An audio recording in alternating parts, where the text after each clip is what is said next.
I guess I was always drawn to like a sweet disposition. Someone who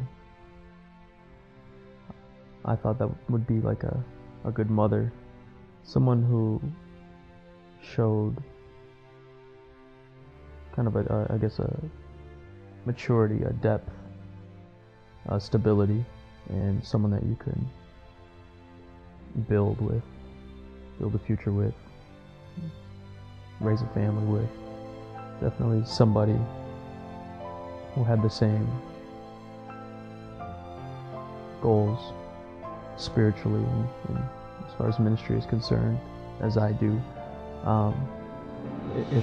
If nothing else, at least a desire to do whatever God wants him to do.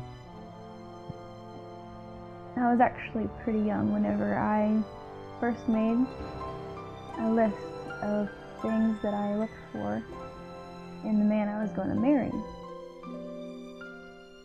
And nobody quite met the criteria until I met Steve.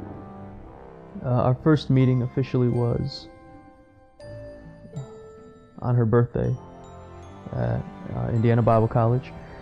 I just remember sitting at the same table as her, and somehow the word had gotten out that it was her birthday.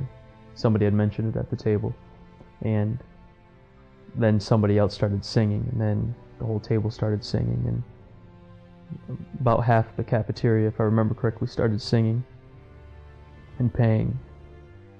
Everybody started looking right at her and focusing on her, and I was sitting next to the person sitting next to her, and I remember she got very, very red.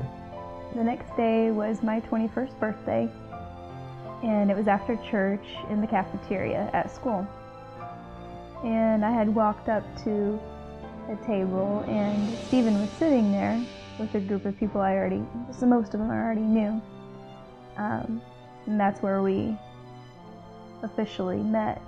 Everybody sang happy birthday to me, cafeteria, and I'm sure I turned red. And you could tell that she was genuinely embarrassed. She smiled about it, but you could tell that deep down she was a little bit embarrassed about it, and that really had an effect on me. I thought she was very, very cute and had to be very, very sweet. I got a phone call, a 517 area code, and I'm like, who is this?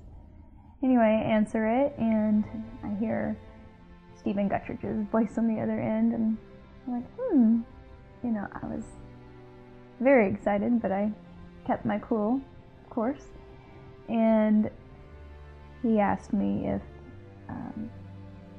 I wanted to go to Starbucks with him and play some chess. I had actually only played chess one time, and didn't really understand it yet. I guess I kind of played the, since nobody else is around and we're both bored and don't have anything to do, why don't we just go to Starbucks together and, just have some coffee. But really I was wanting to get to know her a little bit better. And we went to Starbucks and we played chess. And to this day she says that she beat me, which I don't think she did, and if she did, I definitely let her, because I actually taught her how to play chess that day.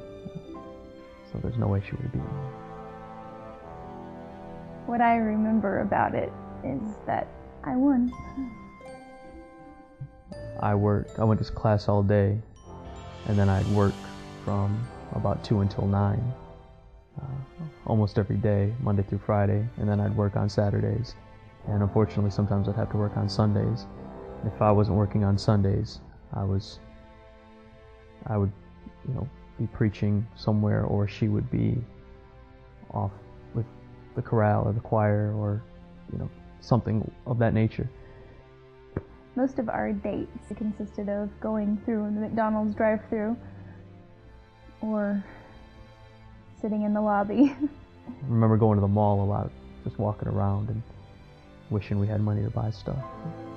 One night in particular, we went to Walmart and got a box of cereal and the kind of milk that he liked and the kind of milk that I liked, and we had some bowls of cereal in the 5-minute lobby, pulling a table up to a couch that reached about our chins, and had a good night.